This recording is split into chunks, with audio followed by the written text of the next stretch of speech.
Nakakatuwa naman. Akala ko Team Tigang. Pero kasi kanina nag-uusap kami tungkol sa, syempre, usapang Japan experience, diba? Yan. So, kasi guys, dito sa, dito sa Japan, like, patagal na sila, like, dagat-digatan na nandito. And ngayon, i-interviewin natin yung ating mga Pinay dito sa Japan na, syempre, meron silang mga experience na dito sa Japan na talagang hindi natin alam. Diba? Yung mga nandyan sa Pilipinas or even yung mga nasa ibang bansa, ano ba talaga na-experience ng ating mga Pinay na dito, na OFW, or hindi, na kayo dito, resident na kayo dito, diba? Ang mga resident na sila dito sa Japan, diba? So ngayon, kamusta naman ang inyong buhay-buhay dito? Yan. Unahin natin si Coach Rose. Ako, I have a happy life. Sana Hindi ako kasali dun sa Team T. Ilang years ka na dito, Coach Rose? Actually, 10 years na kami. 10 years na? Ang tagal na rin. Yes. Oo. Isang dekada na rin. Si Coach Feli. Ako, 24 years na. Wow! 24 years na? Hindi naman. Oy, Hindi naman, kalahati lang nun. Oo, kasi malalaki na yung mga anak natin. Yes. Ako naman, kapares din ni Coach Feli, medyo half na rin, kalahati na rin pong T. Pero happy pa rin kasi kasama yung whole family. Yes. Anong half? Ilang years ka na dito, Coach? 24 years na akong kasal. Wow. Kaya kalahati nun, kalahati na rin po yung higaan namin. Ano po talaga eh. Pero, oo. Hati-hati lang. Hindi na yun, basta masaya. Ayan, Coach. Ako, 29 years. 29 years na ako dito sa Japan. And katulad nila, happy din. Hati-hati talaga, ganun talaga ang buhay. Ayan. Pero masaya, katulad ng sinabi nyo, masaya dahil andito yung mga family talaga namin, nandito yung mga anak namin. So, yun ang nagbibigay ng buhay dito sa amin sa Japan. Yun ang kaligayahan Yun nila. ang aming Hindi nila, kaligayahan. hindi nila kailangan ng ibang That's right. kaligayahan. Yes. Coach, Ako naman, 19 years na dito sa Japan. Okay naman, minsan hati, minsan hindi. At least may minsan, di ba? Gaano kadalas ang minsan? Coach, Gaano kadalas na Okay, ako naman, 18 years na rin dito sa Japan. Ayun, may dalawang anak. Ayun, masaya. Masaya? Labas sa ilo. Kasi, just so you know guys, na sila, ang asawa nila ay mga Hapon. Except lang kay Coach Rose. Ayan, di ba? Siya lang nag-iisa. Pero mukhang Hapon din yung asawa. As in, nung nakita ko, sabi ko, akala ko Hapon na Tagalog. Ay, hindi pala, Pilipino. Di ba? Ang gwapo ng asawa, pati ng anak. Di ba? Papa P. Di ba? Ganda ka, Jarn. Yes. At laging may dilig. Laging may dilig. So, ayun, nakakatuwa na makilala natin yung mga natin dito. Mga kapwa Pinay din natin dito sa Japan, di ba? So, ngayon, may mga anak na kayo dito, no? Yes. O, kamusta naman ang yung pagpapalaki ng mga may half-half na na mga half-half? Oo.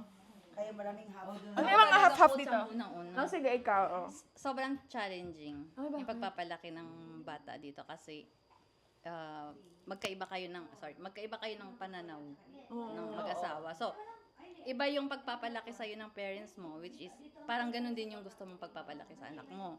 Tapos, ang asawa mo, syempre, dahil nandito sila, yung way ng pagpapalaki din dito, yung gusto niyang i-apply. Kaya minsan, ang bata, nalilito Oo. kung sino yung paniniwalaan. Bakit paano ba yung pagpapalaki nila?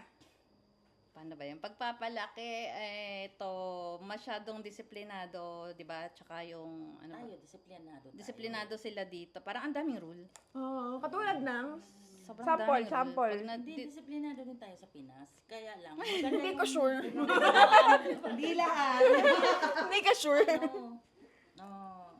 Mahirap kasi half, di ba? Kasi ang Hapon may katigasan ng ulo. Then, yun. Kung ano yung pananaw nila, hindi mo mababali. Kung ano yung tingin nilang Kung tama, tama, yun ang Kaya yun yung parang mahirap. Yung talaga. po, liberated sila. Liberated sila? Parang kailangan maging independent sila sa parents. Hindi dito uso yung pinaaral mo, ginastusan mo, then after that, tutulungan mo kami. Wala pong ganun. Ay, oo. Automatic po yun na kailangan buhayin mo muna ang sarili mo. Pag okay ka na, huwag mo kami intindihin kasi okay din kami. Gagawa rin kami ng paraan para mabuhay din kami nang hindi nila kami responsibilidad. Ganun. Kaya very independent po. Oo, lalo na yung mga kabataan dito, no? Oo. Kaya yung mga bata dito, parang hindi nyo talaga maaasahan na pagtanda nyo. Kumbaga, parang aalagaan kayo. Iniiwan na sa mga road. Yung number one coach na ugali dito na talagang yun yung mapapansin mo na talagang napaka-strong yung ayaw nilang makaabala sa ibang tao. Oo. Kahit na yung mismong family nila. Tawag nila doon yung mewaku kakitakunay. Waku, ano waku? Mewaku kakitakunay. Mewaku kaku mekatu. Oo. Nag-create ng inconvenience sa ibang tao. Oo. Okay. Oo. So, Utang na loob. so parang ngayon, hindi sila magpapaalaga sa mga anak nila kasi ayaw nilang maka-istorbo. Di ba? Ayaw nilang maging mapabigat. Okay. Pero magandang mentality yun, ha? Yes. Di ba? May part na maganda, may part na parang Malungkot. Ano din. Ang Parang malungkot. Kasi sa Pilipinas, kahit anong mangyari, hindi mo iiwan yung nanay at tatay mo. Di ba? Ito kaya. Talaga? Oo. Iwanan ka na. kaya nilang forever na hindi makipag-usap sa kapatid nila. Talaga? Tatawag lang pagka Pag may kaaway nila pamilya niya. pag may kumusta. Hindi po yung hihingi ng So, hindi sila ganun ka family-oriented?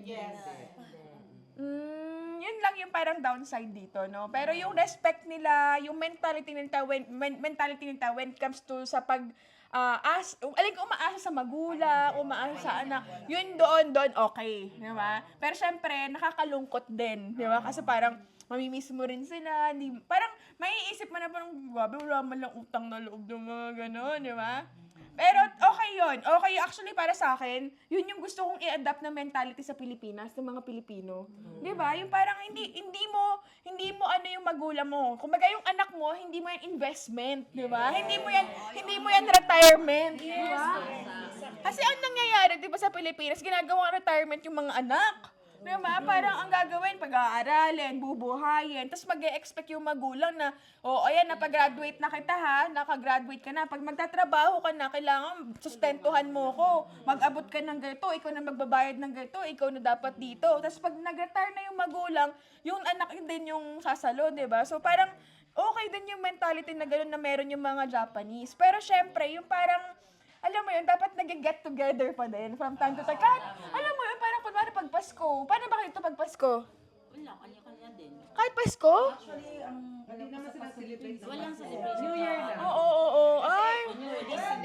New Year. Mag-ano. Ayun na, sige. Naputo lang ate. Anyway, so putulin na mo. Ayan. Marami na tayo. Ay, wait lang. Hello ka muna dito sa vlog namin. Natakali ka dito, Coach Gio. Itapusin na lang. Hindi, just say hi. Ito ang isang anak ng Pilipino, anak ng mayaman.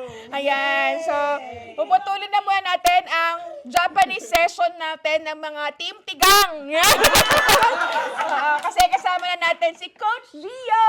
Let's go! Ayan, babay na muna tayo.